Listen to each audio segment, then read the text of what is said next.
materiais na natureza não se comportam como ímã, mas quando estão dispostos na presença de um ímã verdadeiro, de um ímã permanente, estes são influenciados e passam a se comportar como um ímã temporário. Esse processo de imantação, ele é muito evidente e é através dele, por exemplo, que nós temos uma bússola. A imantação é um processo pelo qual um material que não possui características magnéticas torna-se um ímã temporário. Bom, para a gente poder entender isso, vamos imaginar esse material aqui ferromagnético. Por que ferromagnético? Porque ele tem grande facilidade de sofrer imantação. Dentro do seu interior, eu tenho vários ímãs pequenininhos que estão dispostos aleatoriamente aqui dentro. Eles estão desorientados. Quando você aproxima esse material ferromagnético, que pode ser, por exemplo, um ferro, de um ímã verdadeiro, o que o ímã verdadeiro faz é induzir esse material ferromagnético a se comportar dessa maneira, a se orientar todos eles com a tendência de ir para o mesmo sentido. Então, quando esse material ferromagnético sofre essa imantação, os seus ímãs elementares aqui no seu interior acabam tendo uma orientação preferencial. E agora esse elemento passa a se tornar um ímã temporário. Ele vai se tornar esse ímã por um certo intervalo de tempo. Tem materiais que demoram bastante tempo para voltar ao seu estado natural e tem materiais que voltam quase que imediatamente. Agora, é claro que existe um ponto específico para que essa substância se comporte dessa maneira. Esse ponto específico é o que nós chamamos de ponto de Courier, beleza? E ele está associado à temperatura.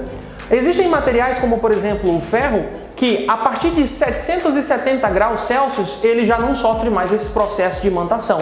Já o cobalto, por exemplo, tem 1130 graus como ponto de Courier. A partir dessa temperatura ele não sofre mais imantação. A mesma coisa para o níquel, né? Só que o níquel 358 graus Celsius seria a sua temperatura referente ao ponto de Courier. Então a imantação nada mais é do que pegar um elemento que não é um ímã, um material ferromagnético, que tem vários ímãs ali dentro, só que desorientados, aproximar esse objeto, né, de um ímã verdadeiro, de um ímã que existe, que é um ímã permanente, e esse ímã permanente vai influenciar nesses ímãs elementares desse material ferromagnético, de tal maneira que eles vão ficar dispostos numa única direção, produzindo assim um campo magnético considerável na vizinhança desse material ferromagnético. Agora ele passa a ser um ímã temporário.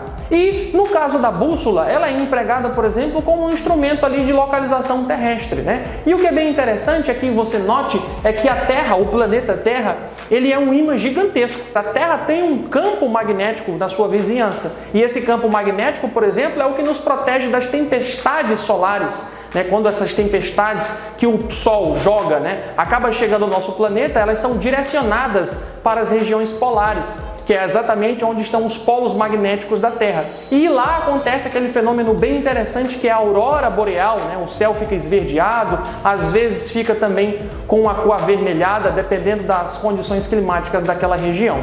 Bom, se a Terra é um ímã gigantesco, vamos entender como estão dispostas as linhas de campo do planeta Terra. Bom, da geografia, nós sabemos que esse ponto aqui em cima seria o norte geográfico e esse ponto aqui em cima seria o polo sul geográfico, do ponto de vista da disciplina de geografia.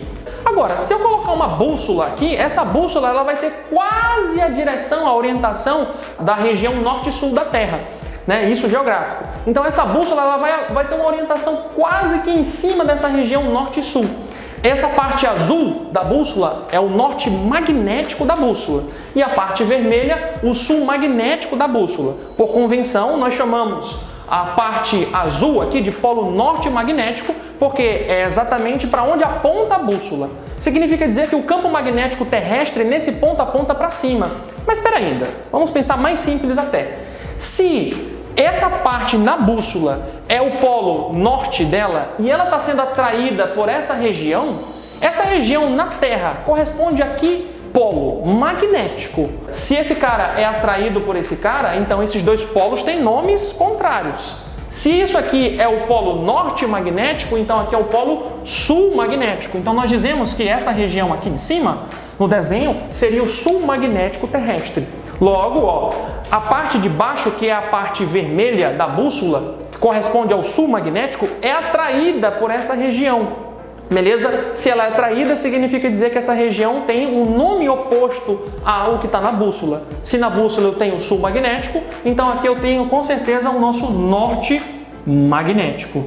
Ou seja, do ponto de vista da física e do ponto de vista da geografia, os polos norte magnético e sul magnético são opostos exatamente ao polo norte geográfico e sul geográfico. Como assim? Próximo aonde fica o polo sul geográfico, ficará o polo norte magnético. E próximo aonde fica o norte geográfico, ficará o sul magnético. Ou seja, os polos são trocados quando eu comparo o magnetismo com geografia, localização geográfica, beleza? Então, próximo aonde fica o norte geográfico, nós teremos o sul magnético. E próximo aonde fica o norte magnético, nós teremos o sul geográfico.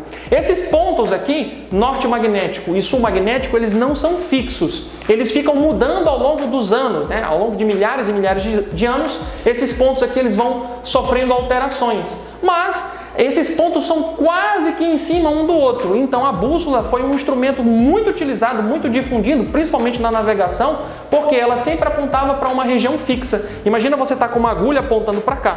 A partir do momento em que você gira para cá, essa bússola continua apontando nessa direção. Significa dizer que se você tiver que ir para lá e o seu barco, por exemplo, estiver virado para cá, a bússola vai estar indicando que você está andando para o lado errado, que o lado que você deveria andar seria para cá. E você está andando para cá. Então você precisa virar o barco e andar nessa direção, por exemplo. Então, a bússola, ela funciona exatamente dessa maneira. Ela funciona porque a Terra tem um campo magnético e ela fica suscetível ali, né? Ela fica na presença desse campo magnético apontando numa região específica.